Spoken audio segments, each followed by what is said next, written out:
날이 추운데도 이렇게 참석해 주셔서 감사합니다. 오랜만에 조촐하게 법회를 임하는 것 같습니다. 오늘은 뭐 법문이라기보다는 경전 하나를 소개를 할까 합니다. 보통 출가하고 나서 이제 기본적으로 배우는 경전이 뭐 금강경, 원각경, 뭐 대승기신노, 능엄경을 배우는데 오늘 소개할 경전은 능엄경이라는 경전입니다.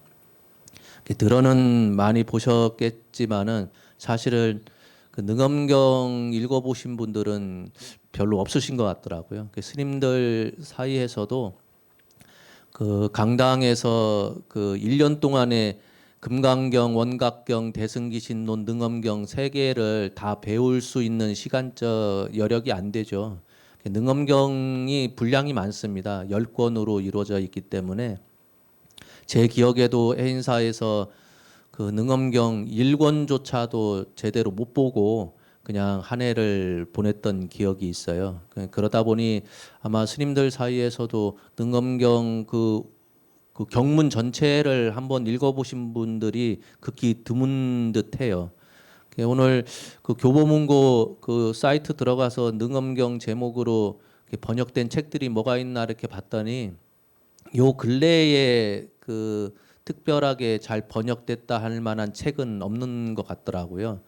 소개해 놓은 책이 보니까 옛날에 한 20년 전, 뭐 짧게는 한 10년 전에 번역해 놓은 책들 소개가 좀 있었고, 제가 그 한문 경전을 보면서 그 번역된 거 중에서 읽어본 거는 저 봉선사 운원우 스님께서 쓰신 능엄경 강화라는 책이 있는데 그게 한 3권 분량으로 되어 있어요.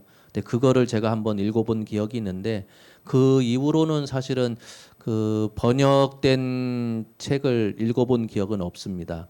다만 이제 저 봉선사 능엄학림에서 이 능엄경 10권을 1년 동안에 이제 배웠거든요.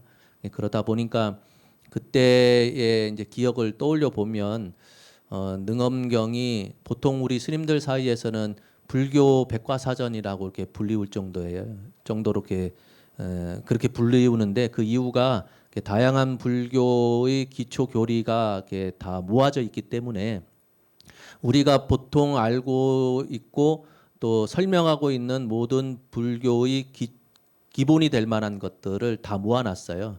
그래서 보통 인도 가면은 그 불교가 흥했을 때 나란다 대학이라고 거기에서는 이제 스님들뿐만 아니라 제가자들을 모아놓고 불교에 대한 학문을 가르쳤던 대학이 있습니다. 지금은 이제 터만 남아 있는데 나란다 대학의 나란타 사겠죠.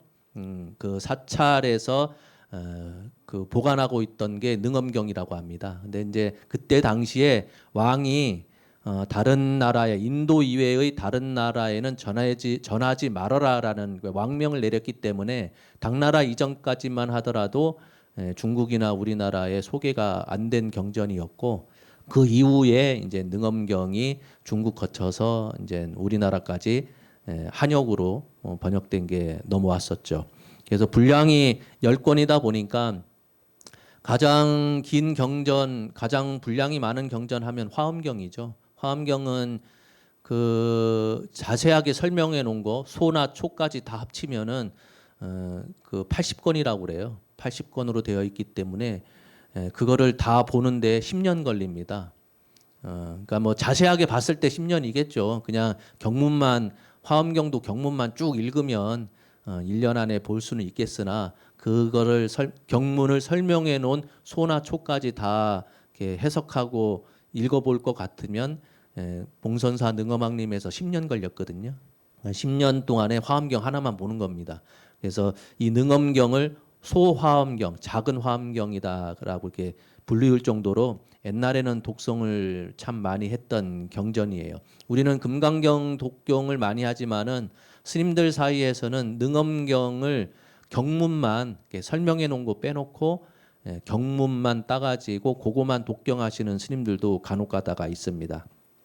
경 제목이 수능엄, 능엄경이라고 불리우거나 수능엄경이라고 불리우는데 사실은 그 그 경전의 본래 이름은 굉장히 뭐 굉장한 건 아니지만 좀 길어요. 제가 읽어드리면 대불정 열애밀인 수중요의 제보살 만행 수능엄경. 그걸 줄여서 그냥 능엄경이라고 불리우는 거예요. 그러니까 원각경도 사실은 우리는 짧게 원각경이라고 하지만은 그 원각경 자체도 본래의 경명 이름이 좀 길죠. 그러니까 능엄경 하면 대불정 열애밀인 수중요의 제보살 만행 수능엄경을 줄여서 능엄경이라고 부른다. 그런 뜻입니다. 수능엄이라는 뜻 자체가 미세한 번뇌를 단절시키며 절대로 부서지지 않는 것이라는 뜻이에요. 그것을 이제 우리는 한역으로 그냥 수능엄 그렇게 하는 거겠죠. 오늘 그 능엄경 소개는 10권 전체에 대한 자세한 내용이 아니라 10권 각각의 권수에 대충 어느 정도의 그런 불교의 내용이 담고 있는가 그것만 간단하게 소개를 올리겠습니다. 이 능엄경의 첫 권이 경전이 이제 그 법문이 능엄 법문이 설하게 된 동기 부분이 앞부분에 나와요. 이게 굉장히 재밌는 내용인데 보통은 스님들이 걸식을 통해서 그 하루에 한 끼 일종식을 하는데 간혹 가다가 이제 왕이나 또 아니면은 그 부잣집 장자라고 하죠. 그런 분들이 대중들을 청해서 공양청을 올리는 경우가 있습니다. 파사이 광이 본인의 아버지죠. 돌아가신 부왕의 그 기일을 맞이해서 부처님과 부처님 제자들을 왕궁으로 초대를 합니다. 그러니까 말 그대로 오늘 아버지 제삿날인데 그 부처님 모셔놓고선 법문 들으려고 공양청을 올려요. 보통 49제나 뭐 아니면 천도제를 올릴 때 간혹 가다가 이렇게 큰 스님들, 어른 스님들 모셔놓고 영가 법문을 청하는 경우도 간혹 가다 있거든요. 그런 것처럼 파사이 광이 본인의 아버지의 기일을 맞이해서 부처님을 청해서 이제 부처님과 부처님 대중 1250명이나 되는 대중들을 왕궁에 청해서 공양청 올리면서 법문을 들으려고 했는데 부처님께서 공양만 드시고선 당신이 거처하는 곳으로 숲이죠. 숲으로 이렇게 급히 가시니까 아니 파사이광이 이상해가지고 쫓아갑니다. 법문 들어야 되는데 부처님께서 갑자기 공양하시다 말고선 당신 처소로 막 가니까 모든 대중들이 따라갑니다. 따라가서 상황을 보니까 그때 공양청을 했는데도 불구하고 참석지 못한 제자가 한 명 있었어요. 그게 아난존자입니다. 아난존자가 별청을 받아서 멀리 갔다가 때에 맞춰서 못 돌아오는 상황이 됐었죠. 그래서 아난존자가 공양을 먹어야 될 때가 됐으니 걸식하는 과정에서 마등가녀의 그런 꾀임에 빠지게 됩니다. 마등가녀는 딴 게 아니라 우리가 생각하는 무당집 딸내미예요. 자기 엄마가 무당이라서 이렇게 그 주술 그런 걸 잘하니까 아난존자를 홀려가지고 이제 남편으로 삼으려고 그렇게 하는 것을 부처님이 공양 도중에 아시고선 불이 나게 당신 처소로 와서 문수사리 법왕 문수보살이죠. 문수보살을 보내가지고 저 아난을 잡아와라. 이제 계율을 파하려고 할 때쯤 돼서 문수보살을 보내서 아난존자를 이렇게 픽업해 옵니다. 픽업해 와서 이제 아난한테 묻는 거예요. 아난한테 참다운 마음의 존재에 대해서 부처님이 아난존자한테 항상 우리가 생각하는 바가 모든 게 마음으로 이루어졌다고 하니까 그 참다운 마음의 존재에 대해서 묻습니다. 그래서 그 마음이 어디 있느냐라고 물어요.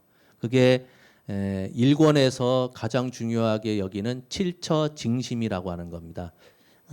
그 징이라고 하는 것은 뭐냐면 질문을 하는데 답변에 대한 것을 듣고선 그 답변한 거에 대한 잘못된 오류를 찝어서 되짚어서 질문하는 것. 그러니까 말 그대로 요즘 말하면은 그런 거죠. 꼬투리 잡아서 질문하는 거. 잘못된 답변하면은 거기에 대해서 허점을 잡아서 되짚어서 질문하는 것을 징이라고 그래요. 그래서 마음이 어느 곳에 있느냐라고 아난존자한테 물었을 때 아난이 여기에 있는 것 같습니다. 저기에 있는 것 같습니다. 한마디씩 할 때마다 거기에 대해서 맹점을 찝어서 거기에 있는 것 같지가 않은데 그러면은 아난이 또 딴 곳, 그러면 여기 있는 것 같습니다라고 7군데를 얘기를 해요. 그래서 칠처징심입니다. 마음이 어느 곳에 있느냐 했을 때 몸뚱아리 안에 있는 것 같습니다. 또 그것도 아닌 것 같은데 그러면 몸 밖에 있는 것 같습니다. 그러면 마음이 왜 몸 밖에 있냐? 그것도 아닌 것 같은데 그러면은 우리의 장기 안에 있는 것 같습니다. 왜냐하면은 우리가 눈동자를 통해서 사물을 본다 할 때 눈동자가 있어야 사물을 볼 수 있으니까 본다라고 하는 마음은 눈동자 안에 있는 것 같다. 해서 그 장기 안에 있는 것 같습니다. 또 아니면은 그것도 아닌 것 같다 하니 그럼 어둠 속에 있는 것 같습니다. 또 한편으로 그렇게 생각할 수 있죠. 우리가 사물을 볼 때 눈앞에 있는 그런 사물과 또 우리 눈이라고 하는 근이 있어야 되잖아요. 그게 딱 마주치는 순간에 우리 마음 속에 날이 뭐 눈이 왔으니까 참 이쁘다, 아름답다라는 생각이 일어나잖아요. 그러니까 아난존자가 생각하기에 그렇게 사물과 사물이 딱 마주치는 사물과 근이 딱 마주치는 그 순간에 있는 것 같습니다라고 얘기하기도 해요. 그래서 7군데를 다 얘기하면서 부처님께서는 그게 다 아니다라고 얘기를 하죠. 그러니까 잘못 공부하는 사람들은 칠처징심하면은 7군데 이거를 외워야 되겠구나 해서 아니다, 바뀌다, 근 속에 있다, 어둠 속에 있다 해가지고 7군데를 막 달달달 외우는 사람이 있는데 7군데가 중요한 게 아니라 그 어느 곳에도 우리가 여기에 있다라고 생각하는 순간에 마음은 거기에 존재하지 않는다는 것을 부처님은 말씀하고자 하는 바거든요. 그러니까 우리가 항상 집착하는 바가 마음은 고정적으로 파악되어야 된다. 그렇게 이제 우리가 착각하고 있다는 거예요. 마음이라고 할 것 같으면은 우리 몸 어느 곳이든지 특정한 곳에 있겠거니라는 생각을 깨트려주기 위해서 칠처징심이라는 그런 표현을 통해서 일권에서 참 마음이 실제로 어디에 존재하는지 거기에 대해서 이제 설명하는 게 1권의 내용입니다.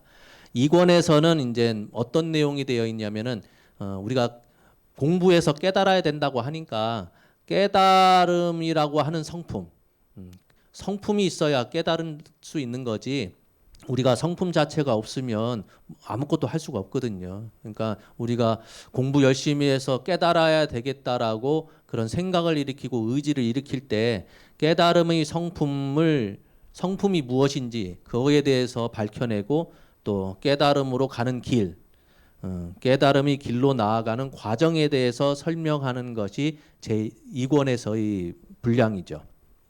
3권은 우리가 보통 기초교리 하면은 그 첫 번째로 접하는 바가 우리 몸뚱아리와 관련돼서 5근 또는 아니면은 우리 감각기관과 관련돼서 6입 12처 18개를 이렇게 하나하나 설명을 해요. 그게 뭐냐면은 우리가 세상을 바라보면서 느끼는 바가 각각 다 다른데 본다라고 듣는다고 하고 하는 것은 세상의 바깥 경계가 있어야 되거든요. 그거를 육경이라고 해요. 육경. 6가지 경계. 그러니까 우리가 바깥의 사물을 바라보면서 생각을 일으킬 때 모양이 있어야 되고, 그러니까 색깔이 있어야 되고, 소리를 통해 소리가 있어야 우리가 들을 수가 있잖아요. 그리고 뭔가 그 촉감, 만져져야 촉감을 느낄 수가 있죠. 그런 것처럼 바깥 경계를 6가지로 나누어요. 그렇다면은 그것을 받아들이고 있는 우리의 근도 6근이 있을 수 있죠. 그러면 그게 딱딱 하나씩 맞아 들어가면 물건이 있어서 우리 눈으로 바라볼 때 그냥 보는 게 아니라 그게 경계와 근이 만나는 그 순간에 우리 머릿속에서 의식이 일어나거든요. 저거는 빨강색이구나. 저 눈이 왔으니까 저건 흰색이구나. 흰색은 참 아름답구나. 밝구나. 그런 의식을 일으키는 것을 육식이라고 그래요. 그러면 계산을 해보면 육경이 있고 우리 몸을 기준으로 육근이 있고 그것이 육경과 육근이 맞닥뜨릴 때마다 일어나는 식이 있죠. 그것을 육식이라고 얘기해요. 그러면 18개, 18개죠. 그런 것처럼 3권에서는 6입, 12처, 18개, 그다음에 7대, 7대는 지수, 화풍, 공견, 식을 얘기하는데 이것이 우리가 보기에는 각각 다 하나하나 나뉘어져서 별개로 존재하는 것 같지만 사실은 그것이 열애장 묘진여성의 바탕 위에 있다. 그것을 설명하고 있는 게 3권의 내용이에요. 그러니까 열애장 묘진여성이라고 얘기하니까 딴 게 아니라 그냥 우리 마음을 그렇게 표현한 것뿐이거든요. 우리 마음을 다른 표현으로 열애장 묘진여성이라고 얘기하고 열애장 묘진여성은 항상 깨끗하다, 청정하다라는 것을 바탕에 깔고선 모든 걸 설명하고 있으니까. 그러니 우리가 알고 있는 바깥 경계나 우리 몸뚱아리의 육근이나 그것이 맞부딪혀서 일어나는 우리의 의식이 딴 게 아니라 우리의 마음 바탕 위에서 일어나는 것이다라는 것을 설명하는 게 3권의 내용이에요. 4권은 그 제자들이 이런 3권까지 내용을 듣다 보니까 의심이 들죠.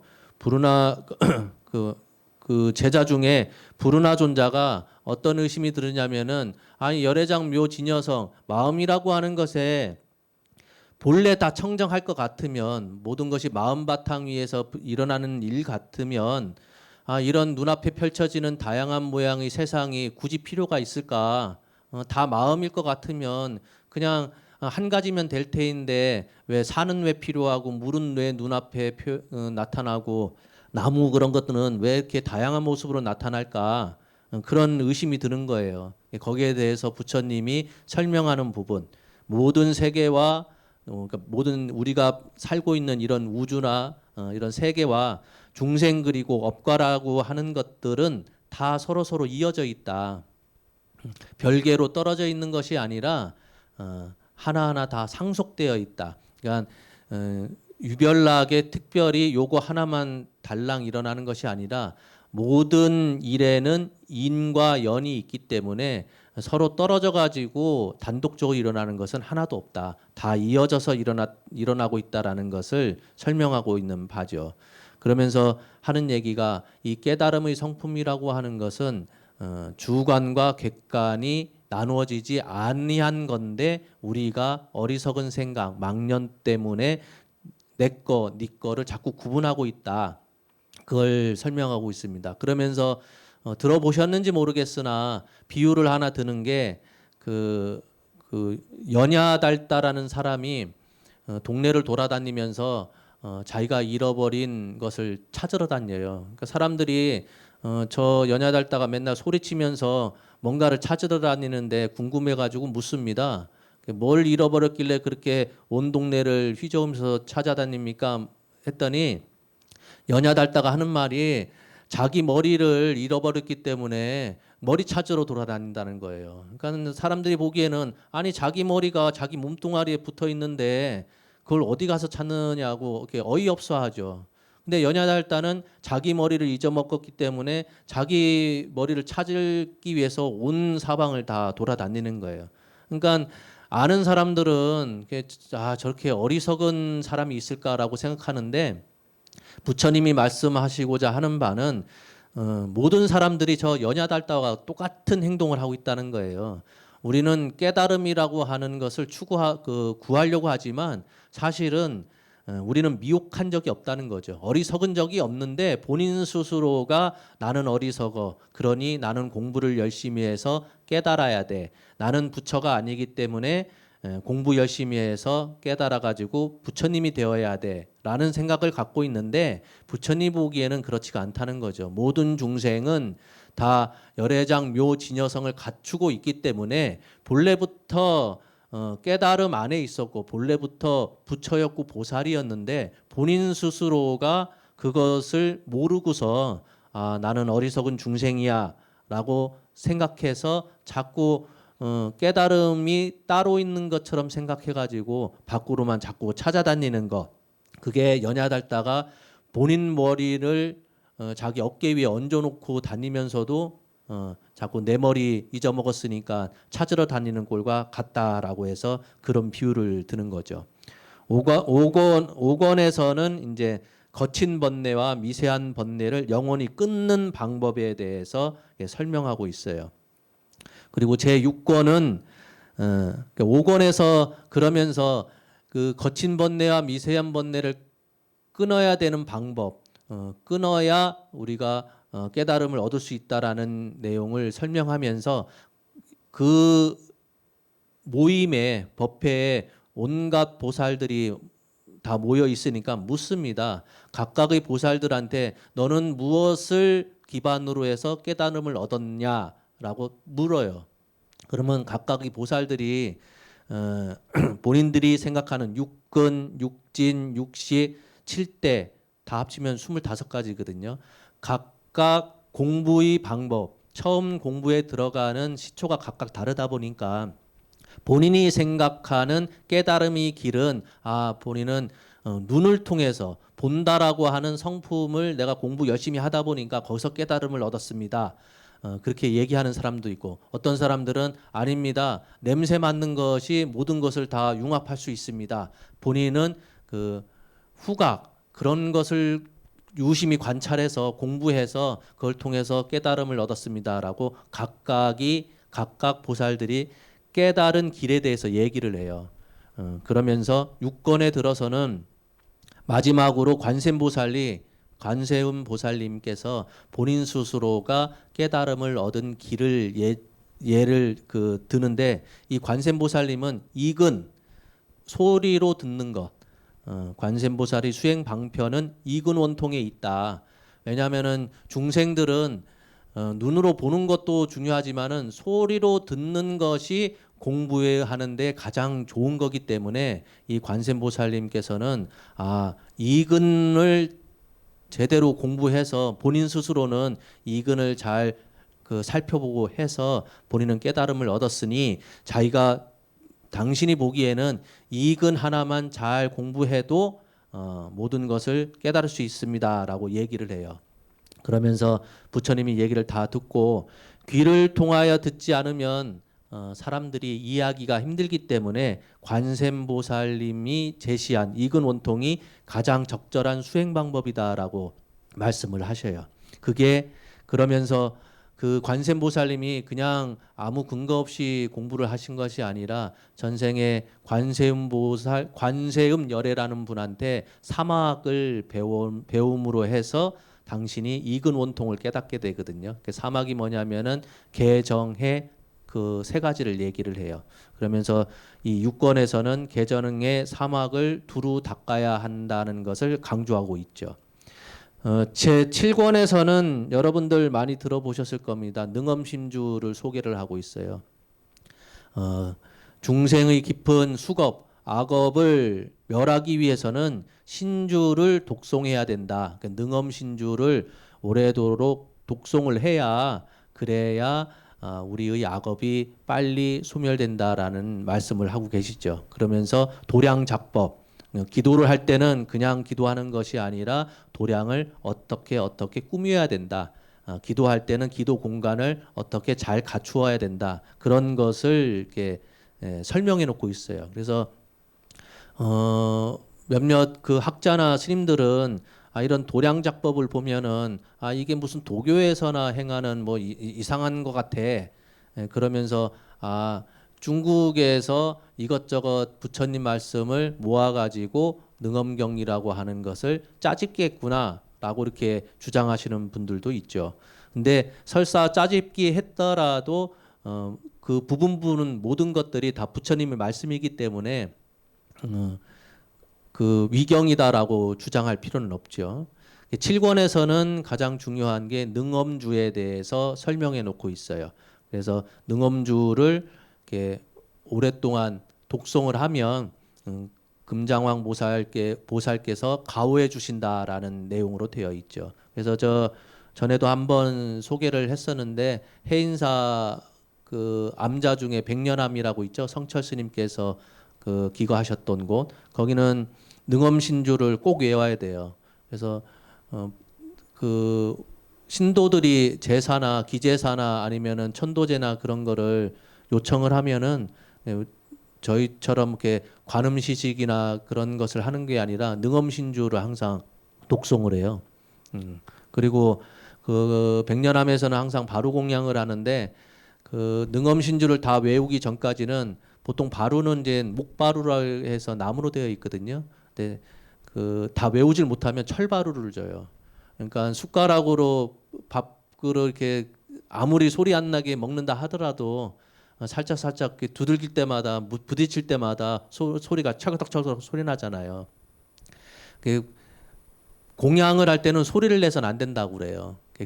왜 그러냐면은 밖에 아귀들이 배고파 가지고 굶주리고 있는데 밥 먹는 소리만 들어도 우리 그렇잖아요. 며칠 굶었는데 옆방에서 뭐 만나는 거 먹는 소리만 들어도 얼마나 배고프겠어요. 그런 것처럼 공양할 때 소리를 내면 못 먹는 저 아귀들 귀신들이 더 배고파하기 때문에 그런 고통을 받지 않게 하기 위해서 공양할 때는 소리를 내지 말라고 그래요. 근데 백년암에서는 능엄주 못 외웠다고 해서 철바루를 주거든요. 그러면 소리가 얼마나 많이 나겠어요. 날 때마다 사람 그 스님들이 다 쳐다보고 있고 집중이 되니까 그거 면하려면은 빨리 능엄주 외워라. 그런 내용으로 되어 있죠. 8권은 이제 우리가 알고 있는 부처님의 계위, 보살의 계위에 대해서 설명하고 있습니다. 능엄경에서는 57계위를 설명하고 있고 그다음에 화엄경에서는 53계위를 설명하고 있어요. 그러니까 숫자가 사실은 중요한 건 아니고 우리가 공부하는 것에도 단계가 있듯이 공부해서 올라가는 보살의 지위도 각각의 단계가 있다라는 것을 설명하고 있죠. 9권과 10권에서는 우리가 잘 알고 있는 그 50변마장 공부를 하게 되면은 일어나게 되는 마장 장애에 대해서 설명하고 있습니다. 그래서 총 능엄경이 10권으로 되어 있는데 이렇게 각각의 내용이 사실은 읽어보면은 재미가 있긴 한데 사실은 익숙하지 않는 말들이 많다 보니까 지루하기도 하죠. 그래서 혹여나 저 책 볼 분이 계시면은 한번 소개를 해볼까 싶어서 그 교보문고 사이트에 들어가서 무슨 책이 좋을까 이렇게 아무리 살펴봤는데 마땅히 추천할 만한 책은 없었어요. 그래서 번역되어 있는 책은 많겠으나 설명을 자세히 한 책을 제가 발견 못해서 혹 책을 사 보시고자 하는 분은 설명을 자세히 해놓은 것보다는 그냥 경문만 온전히 해석해 놓은 책을 먼저 보는 게 낫지 않겠나 그런 생각이 듭니다. 경문만 해석해 놓은 것도 분량이 꽤 되더라고요. 그 대만 스님들이 이렇게 책을 잘 번역해 놓은 게 있어서 그거를 또 우리나라 사람들이 다시 번역해서 낸 책도 있더라고요. 그래서 보면 능엄경도 보면 선화상인, 대만의 선화상인이라는 분이 쓰신 거를 우리나라 사람이 이제 번역해 놓은 게 있는데 책이 겁나게 두꺼우면서도 비싸더라고요. 책 한 권에 한 4만 5천 원 하더라고요. 두 권으로 돼 있어서 차마 권해드리기가 좀 그래요. 그래서 번역된 것 가운데에 설명을 자세히 해놓은 것은 몇 장 보다가 너무 지루하니까 차라리 경문만 딱 번역되어 있는 거 그거만 한번 보시는 게 낫지 않겠나 그런 생각이 듭니다. 오늘은 그 특별한 법문보다는 경전 하나를 소개를 했습니다. 뭐 법문이 매번 법문만 하니까 그것도 식상한 것 같고 간혹 가다가 읽을 만한 경전이 있으면 그런 경전을 한 권씩 소개를 올리는 그런 시간을 갖도록 하겠습니다. 날 추운데 참석해 주셔서 감사합니다. 마치겠습니다. 고맙습니다.